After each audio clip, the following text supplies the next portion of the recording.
Aí deu certo. Quando você está funcionando igual, tá?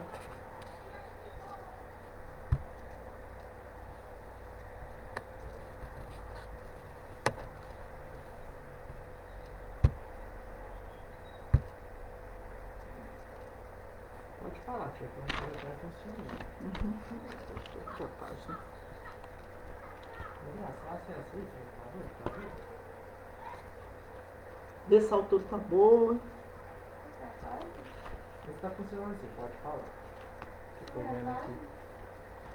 Núcleo Espírita Paulo Estevam. Estevam.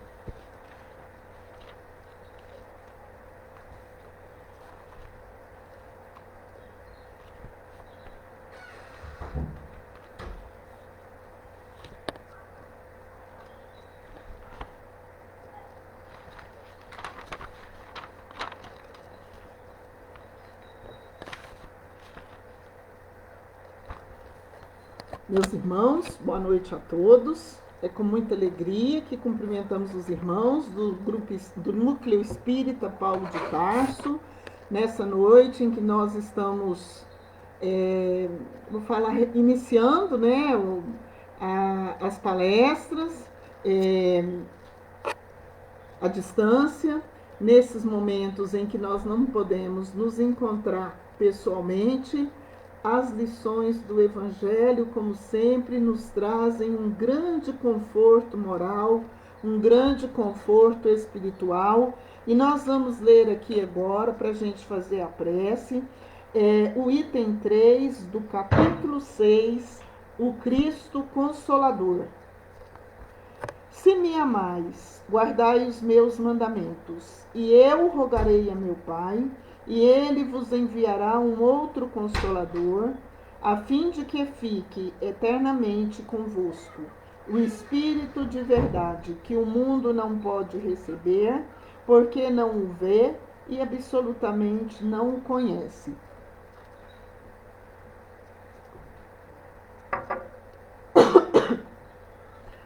Mas quanto a vós,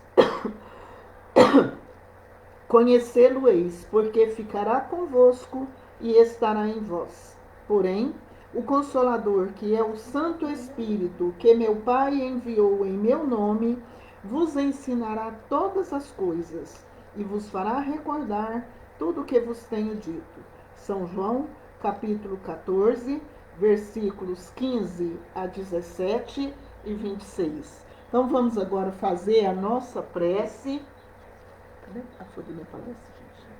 Então vamos agora fazer a nossa prece, pedindo a Deus, pedindo a Jesus o amparo para os nossos estudos da noite, que Jesus abençoe as nossas vidas, que Jesus abençoe a nossa família e que todos nós que estamos então participando dessa reflexão sobre o Evangelho de Jesus, à luz da doutrina espírita, possamos receber o amparo e os tratamentos que nós necessitamos para nosso lar, para nossa família,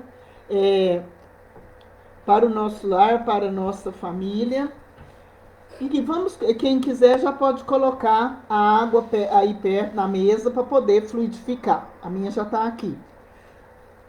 Pai nosso que estás no céu, santificado seja o vosso nome, venha a nós o vosso reino, seja feita a vossa vontade, assim na terra como no céu.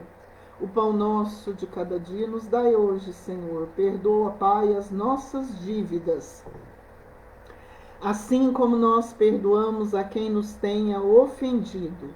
E não nos deixeis cair em tentações, mas livra-nos, Senhor, da prática de todo e qualquer mal.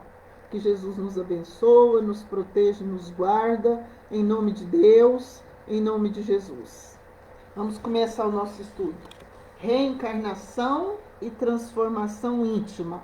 Nós sabemos todos, conforme nos ensina o Livro dos Espíritos, que a finalidade da reencarnação é o aprimoramento individual, né? Nós reencarnamos para aprender, para evoluir, né?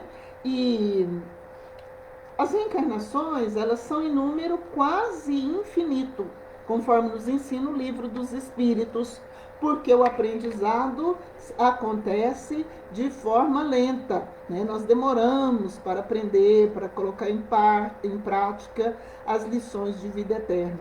E quando a gente fala em aprender, nós estamos falando da modificação moral.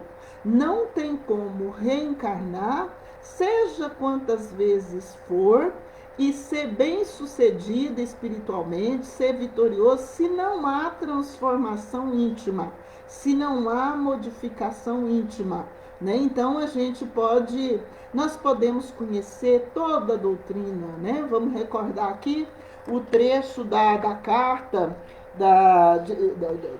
de Paulo aos Coríntios, onde ele fala: ainda que eu tivesse o conhecimento de todas as línguas, de toda a ciência, e falasse a língua dos próprios anjos, se eu não tiver caridade, se eu não tiver amor, eu nada serei, né? Então, os Espíritos nos ensinam, e aqui eu vou falar essa parte que eu estou falando aqui, especificamente lá na parte onde fala dos laços de família, no Livro dos Espíritos, que nós reencarnamos para aprender a amar, para colocar em prática o amai-vos uns aos outros que Jesus veio nos ensinar. Uma proposta belíssima, não é? É a proposta do amor. Se a gente aprender, se a gente adquirir ciência, a gente adquirir conhecimento, desenvolver inteligência e não tiver amor, nós não estaremos evoluídos. E para evoluir, nós temos então que desenvolver, aprimorar então o uso das duas asas, do amor e da sabedoria, conforme nos ensina o Espírito Emmanuel no livro O Consolador.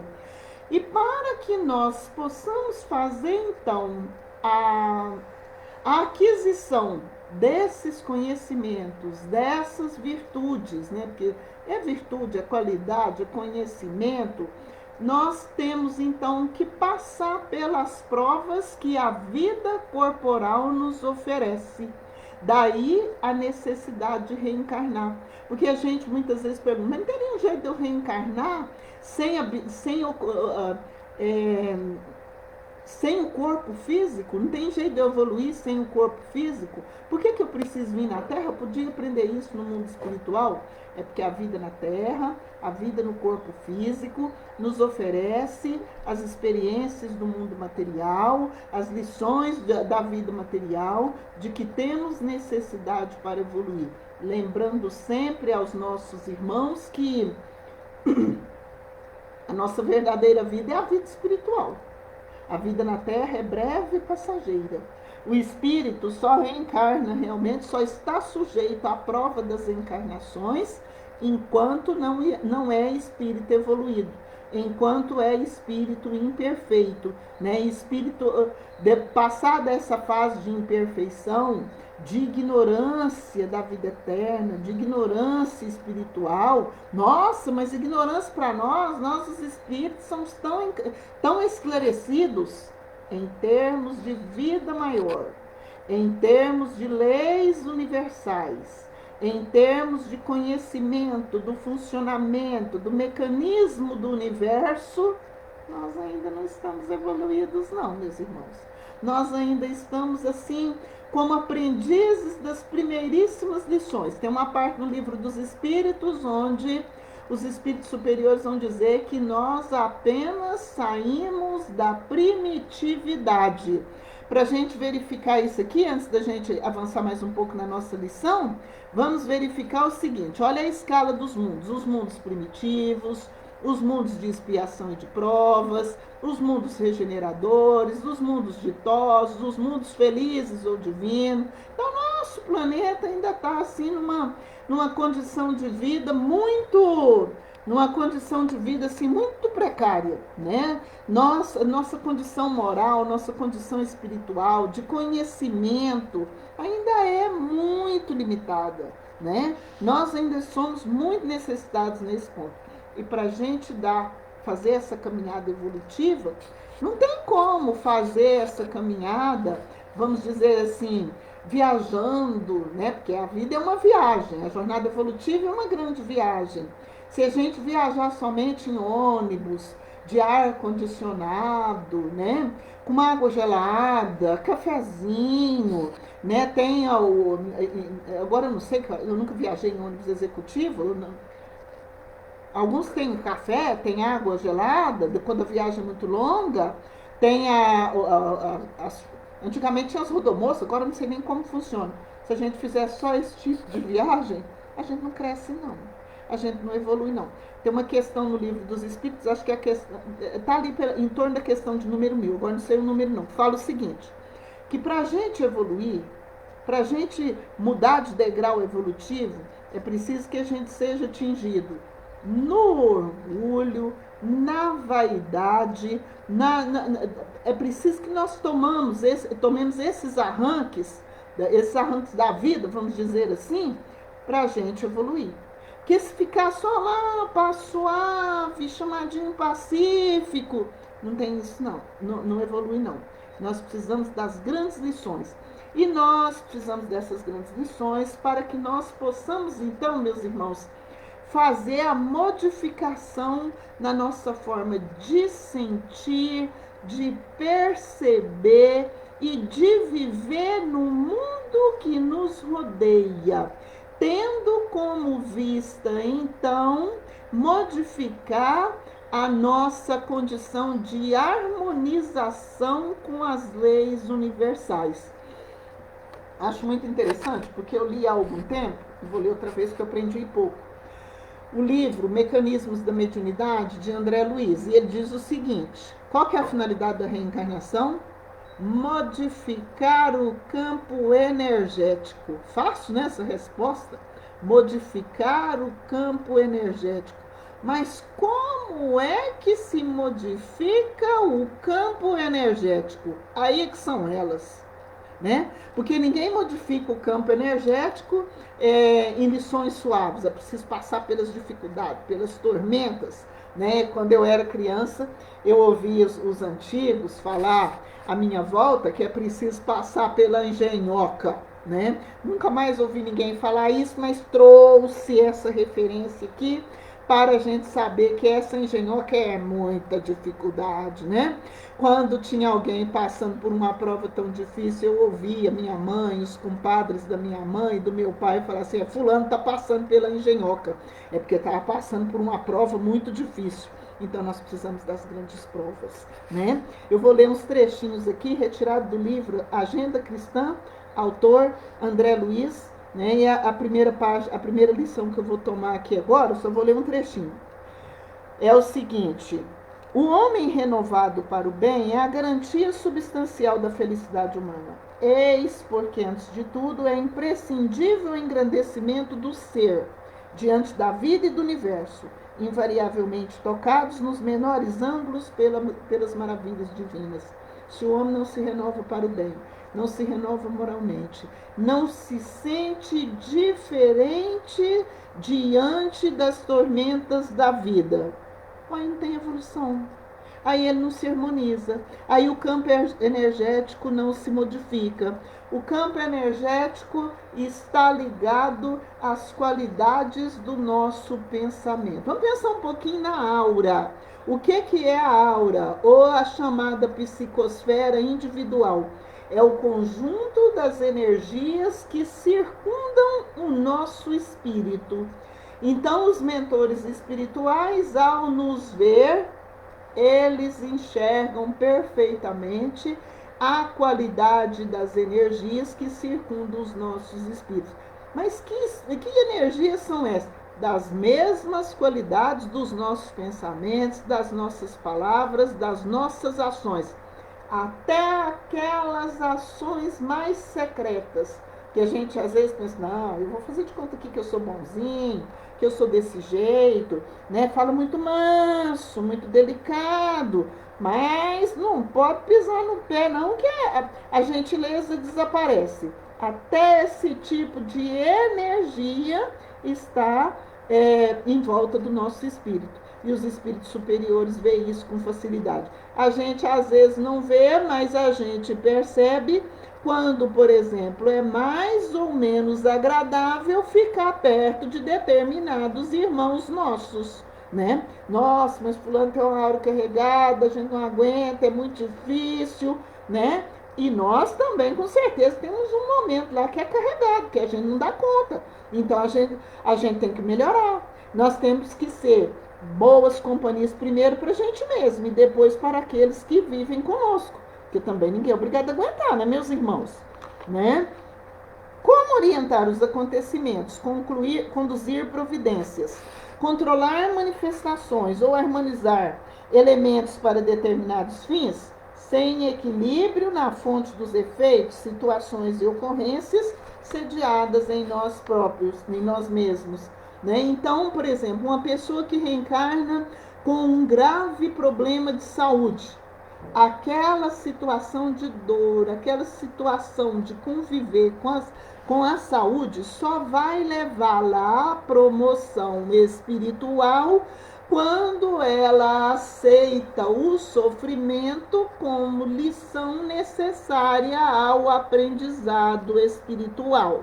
Enquanto está reclamando, revoltado, porque eu, sendo que eu sou bonzinho, fulano é mau e não sofre nada. Enquanto está no campo da revolta, no campo, vamos dizer assim, de duelo, de guerra íntima mesmo, contra a providência divina, contra a nossa própria situação, aí não aprendeu, não tirou a nota. Né? E o Evangelho segundo o Espiritismo nos ensina que quando o espírito está muito rebelde nessa situação, ele não consegue a promoção.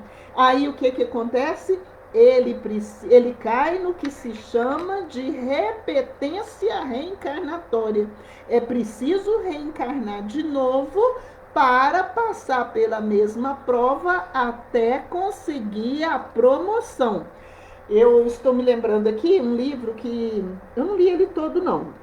Chama-se Areiros de Volta, né? Diversos espíritos, autoria de diversos espíritos, psicografia de Francisco Cândido Xavier. Lá tem uma página chamada, então, de repetência reencarnatória. Todos nós que estamos na Terra, nesse mundo de expiação e de prova, em lutas tremendas com a nossa sobrevivência, com certeza nós estamos em repetência reencarnatória.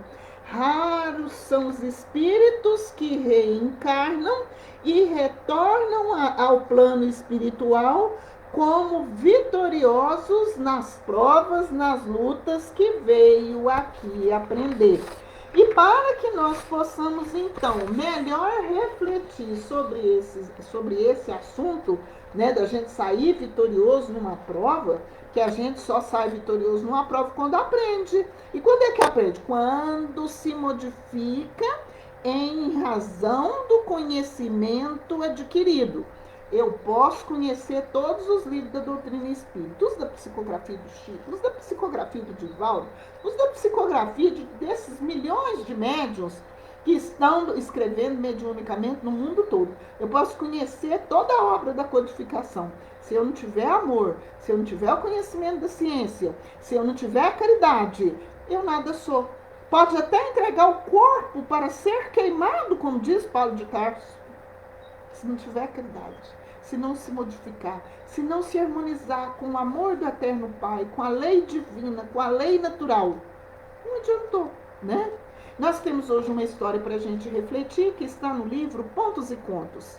Autoria do irmão X, psicografia de Chico Xavier. A história se chama Os Estranhos Credores, né?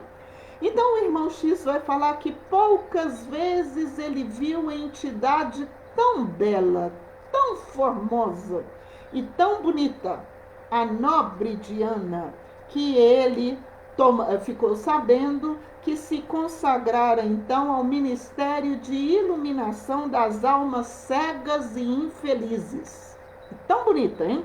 E a beleza espiritual, a beleza moral, que é a única que é observada no mundo espiritual, ela então reflete a harmonia do espírito com a lei divina, com a sua própria consciência.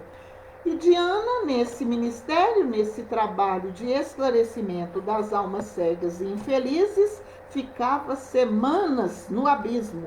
Para quê? Para auxiliar, para evangelizar as almas cegas e infelizes, né? E ela então, nesse trabalho de evangelização, jamais falava como quem reprova condenando, mas como quem esclarece amando em nome de Deus. O verdadeiro evangelizador, o verdadeiro educador, o pai de família, a mãe de família, a professora, a evangelizadora, né? Os nossos amigos que têm ascendência sobre nós, todos eles, na medida em que vão aprendendo essa arte de amar, esclarece amando. E certo dia, essa nobre Diana os visitou, né? E ela então deu uma palestra linda, falando com sabedoria, né? Em cada afirmação, em cada vibração que ela fazia, né? Então, quando ela terminou a palestra, o irmão X se aproximou dela, curioso para conhecê-la.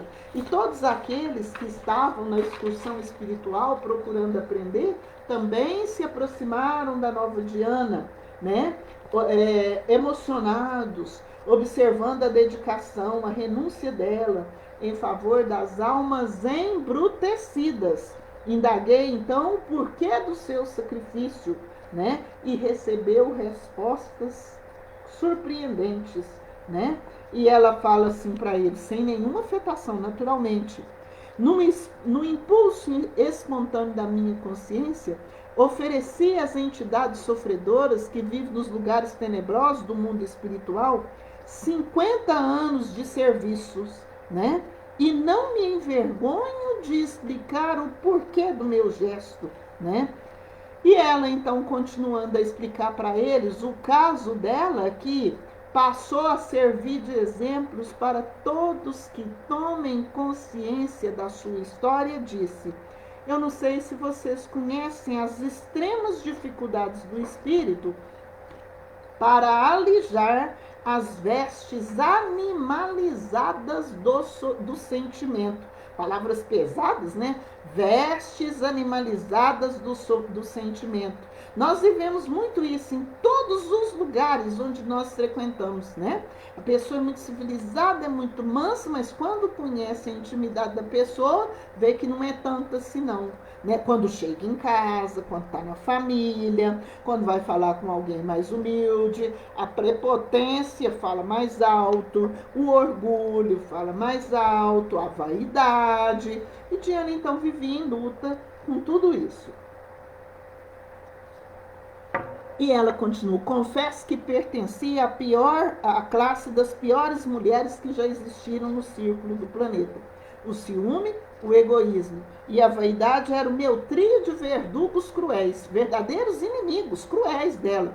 O ciúme, a vaidade e o egoísmo. E ela então reencarnou várias vezes sem sucesso para poder vencer esse trio de inimigos cruéis que ela tinha. Ela fala o seguinte: que somente para vencer o ciúme fulminante, ela reencarnou várias vezes, sem sucesso, né? E era sempre a mesma lição, né?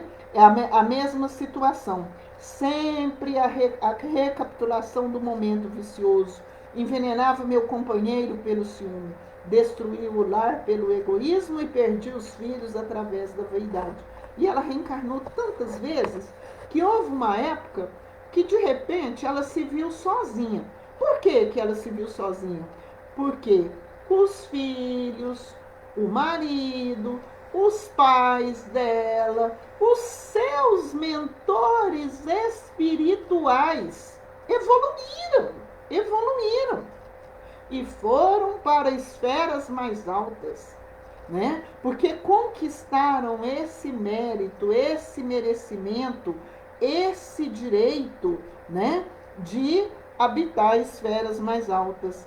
E ela então ficou sozinha e se viu extremamente sozinha e sentiu um pavor muito grande da solidão e um amargoso desânimo, mas ela ainda não tinha se conscientizado da necessidade de evoluir e se abandonou a propósitos menos dignos, né? Demorando nos recantos abismais, qual trapo inútil, embora consciente, vencida pelo trio nefasto.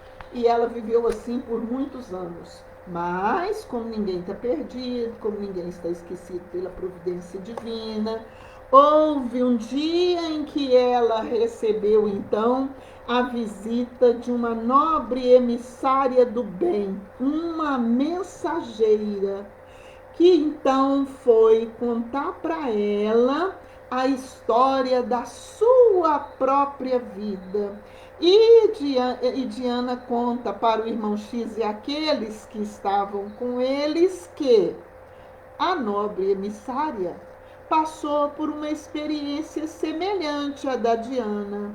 E quando ela se viu, então, né, tão só quanto Diana se sentia naquele momento, né, naquela posição degradante, né, ela então resolveu, foi aconselhada, por sua vez, por um nobre instrutor da vida espiritual, a utilizar o concurso das entidades infelizes para tentar a própria renovação espiritual, né?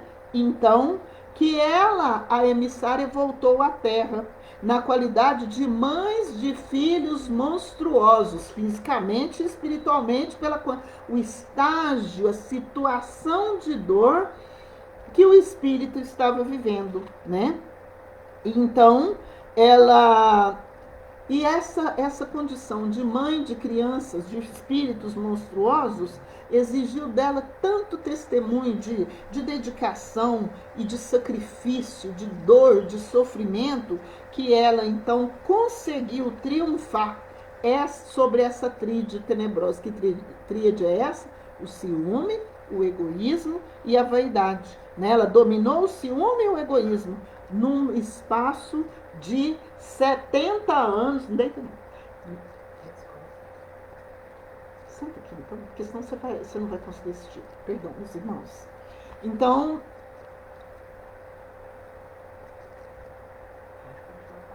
Então, ela viveu uma existência de 70 anos e retornou à vida espiritual mais renovada, moralmente e espiritualmente. E ela aconselhou Diana a tentar o mesmo recurso, a visitar as zonas de sofrimento purgatorial e solicitar e pedir a colaboração dos dirigentes de lá, se candidatando então à maternidade dolorosa na Terra. E Diana, cheia de alegria, aceitou a ideia, aceitou a sugestão. E foi lá. E a mentora conduziu ela, o irmão X chama aqui de retaguarda das trevas, né? E horrorizada, ela percebeu a existência de infortunados irmãos nossos, em estágios de loucura, de cegueira e de deformação. O espírito, quando está em condição moral muito triste, muito dolorosa, mergulhado nos vícios, já chega ao plano espiritual. Eu já li livro que mostra que o espírito chega ao plano espiritual. No Memórias do Suicida tem um caso, né? No Memórias do Suicida, o espírito se sente sem as mãos, sem as pernas, né? Sente o corpo deformado. Então, os espíritos estavam nessa condição, né? Num sofrimento indescritível.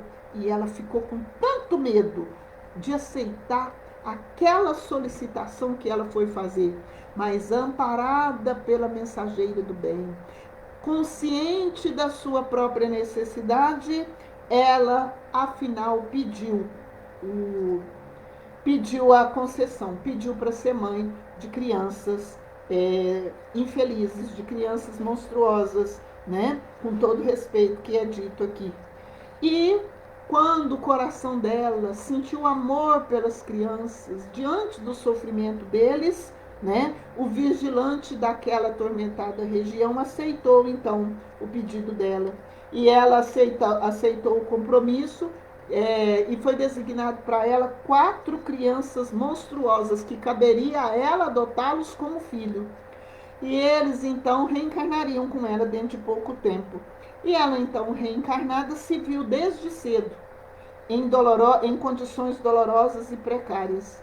Em criança, ela viu que tinha um corpo em completo desacordo com os seus sonhos, com as suas fantasias íntimas. Um corpo feio, não era bonita, né? Muito pobre, carente, a situação era difícil, né?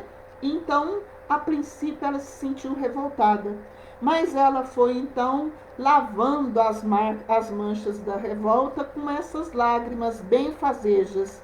E porque a orfandade, ela ficou órfã nos primeiros anos de vida, perdeu o pai, perdeu a mãe, jovenzinha, quase na adolescência, e foi compelida a desposar um homem terrivelmente disforme, que impôs a ela 4 filhos desventurados, e que quando o último filho nasceu, o infeliz esposo, companheiro dela de quedas noutra época, desencarnou, que a prova era dela, não era do esposo, legando a ela a viuvez e a pobreza irremediável.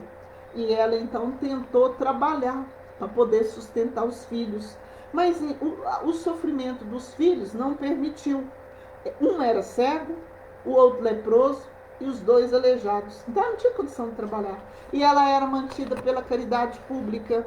E as pessoas tinham horror de vê-la com aquelas crianças com tanto sofrimento, né? Ela tinha hora que ficava muito revoltada, muito sofrida, e pensava até em se dedicar à prostituição. Mas o sentimento de mãe, o amor de mãe não separava ela dos filhinhos que ela tinha, que eram tão sofredores, o sofrimento deles era tão grande, né? E a revolta dela, o sofrimento dela era maior ainda quando ela contemplava as mães que ela considerava felizes na terra, com a família constituída, com conforto material, filhos fisicamente bonitos, espiritualmente saudáveis. As mães mais saudáveis que os dela, né? Eram as mães que ela invejava na terra, né? Mas o beijo de minhas crianças atormentadas convidava-me à gratidão pela caridade pública, a humildade, o entendimento. Foi o amor de mãe que fez com que ela se modificasse. E ela fala: nunca tive pouso certo, nunca dispus de parentes que me ajudassem nas minhas necessidades. Vagueei mendigando nos caminhos, errando sem direção, invariavelmente acompanhada pelos 4 meninos desditosos, que se transformaram em sentenciados adultos, cheios de necessidade. E por que cheios de necessidade? Resultado de ações infelizes praticadas em outras existências. Ninguém cai numa situação dessa aqui se tiver uma vida angelical. Não tem jeito. Se tiver uma vida moralmente exemplar, ninguém atrai isso desse jeito. E ela, então, suportou sede, fome, conheceu de perto a enfermidade e a aflição com os filhos amargurados, agonizantes ou até insepultos, tinha dificuldade até para enterrar os filhos. Ao completar, porém, 70 anos, achava-me liberta do trio maldito da inveja, do ciúme e do egoísmo. A morte surpreendeu-me totalmente renovada e, com as bênçãos divinas, pude entoar o meu cântico de vitória. Então, para vencer uma prova dessa, para mudar de grau evolutivo, né? Não se consegue isso em chamadinhos suaves e em provas pacíficas. É preciso a dor. A dor é uma professora eficiente que faz o espírito, encarnado ou desencarnado, a refazer os seus caminhos, a evoluir, né? Para evoluir, para alcançar harmonia com as leis divinas. O espírito que está harmonizado com a lei divina, ele não precisa sofrer, ele não sofre, ele não se degrada moralmente nos vícios, né? E então, ela, no fim desses 70 anos, revelava nova interpretação da luta terrestre. O que é a luta terrestre? A prova buscada, solicitada, implorada pelo Espírito. Você já sabe, né, meus irmãos? Reencarnar não é uma coisa fácil, não. Diz que a fila de espírito para reencarnação está muito grande. Porque é assim, ó, quem quer ter filho, ou não pode ter, não merece ter, por comodismo, por egoísmo, por diversas situações, as famílias não estão querendo ter filho. Melhor ser pai e mãe de cachorro, né? Tem gente que tem uns 3 cachorros, 10 cachorros, 4 cachorros, né? O negócio está ficando complicado. Então, para reencarnar não tá fácil, né? Para achar um pai e uma mãe aqui na Terra, tá difícil, tá complicado. Então, conseguir uma reencarnação, conseguir a oportunidade de viver uma prova aqui na Terra, tá muito difícil. Mas, contando essa história, todos os que estavam perto da nobre Diana ficaram calados pela emoção, emocionados com a história dela, com a alegria que ela contava, porque ela contando tudo isso, dedicando-se agora na vida espiritual ao trabalho de humanização, de ajuda, de evangelização aos espíritos cegos e atormentados. Ela vai contar que consagrou a eles 50 anos de serviço, porque devia a eles a própria renovação moral e espiritual. E ela vai terminar a história dela dizendo o seguinte: segundo verificam, sou devedora insolvável, ela não tem condição de pagar a dívida, para com os nossos irmãos do purgatório escuro, em companhia deles, na reencarnação terrestre, aprendi lições que muitos séculos de aprendizado pacífico não me puderam ensinar, à vista de minha rebeldia e viciação. Já diziam os antigos que carro apertado é que canta, a necessidade faz o sapo pular.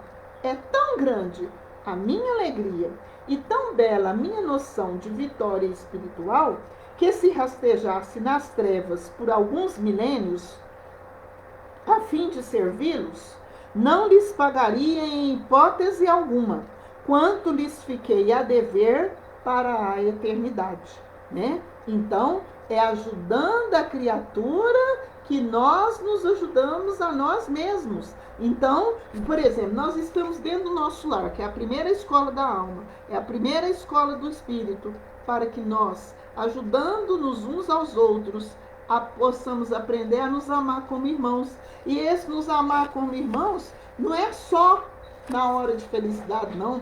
A gente está reencarnado na Terra, é na saúde e na doença, na tristeza e na alegria, na riqueza e na pobreza. O casamento não é só do pai e da mãe, não. É de todos que estão dentro do círculo familiar.